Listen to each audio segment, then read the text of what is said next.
Vancouver is the most expensive city on the planet. Now, I hear this a lot, in particular from first-time buyers and locals, and they'll point to other markets in Canada like Calgary, Winnipeg.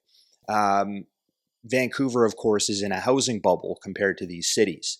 Now, of course, it's much different when I'm talking to my qualified international clients. I was at an open house the other weekend. The guy said he was from Singapore. I don't know a lot about Singapore. I've heard it's amazing. I know it's expensive, but I said, what's going on in the market in Singapore with the prices? And he said, Jay, it's absolutely terrifying. Vancouver is not even close to Singapore in terms of the prices. So, and I hear this again and again with clients from New York or LA or London, Paris, Hong Kong. Just to put this into context here, you can buy quality concrete construction in prime locations, downtown Vancouver, surrounding neighborhoods, between about $1,100 and $1,500 a square foot. So let's see how that stacks up to these other international cities. Singapore, $1,800 a square foot. Sydney, $1,990 a square foot. London, $2,090 a square foot. Shanghai, $2,200. Tokyo, $2,220. Geneva, $2,250. New York, $2,580 per square foot. Hong Kong, $4,530 per square foot. And finally, Monaco at $5,249 per square foot. So, of course, these people then, when I explain this to them, they'll get defensive. Well, maybe Vancouver isn't the most expensive market, but surely it's the most unaffordable based on local incomes and what I can afford. Well, again, you're wrong here. You're dead wrong, okay? But they will point to the fact that the median household income in Vancouver is around $90,000. Yet somehow a single family home in Kitsilano is $3.5 or $4 million. Well, forget about your dream home and your dream neighborhood, okay?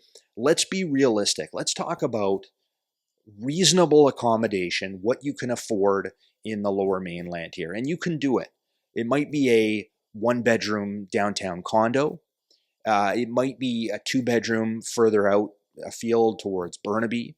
It could be a three-bedroom entry-level townhouse in Surrey.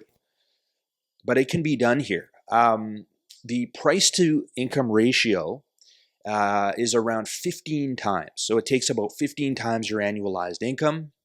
That is aligned with other international gateway cities, believe it or not. I keep hearing these guys saying a home should only be 4 or 5 times annualized income.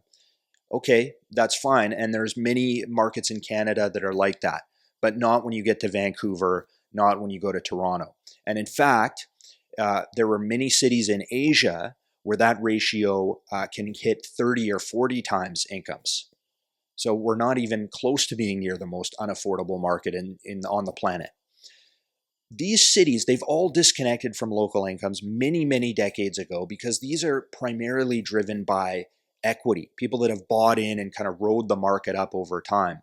But these same guys will tell me, I'm just waiting for the market to revert to the mean. Well, if the mean's going to be 4 or 5 times incomes in Vancouver, and it's going to be correlated to blue collar incomes here, I think these guys are dreaming in Technicolor. But what I've always told you guys, in order to understand local real estate, you really need to understand global real estate. So to summarize, Vancouver is not the most expensive city on the planet. We are not the most unaffordable. We're actually, and I know a lot of people don't want to hear this because they like to complain. They're frustrated. I understand that. But we are in the middle of the pack as far as these global destination waterfront cities here. I'm Jay Coupar. If you want to book a quick consultation, hit that green icon and I'll see you in the next video.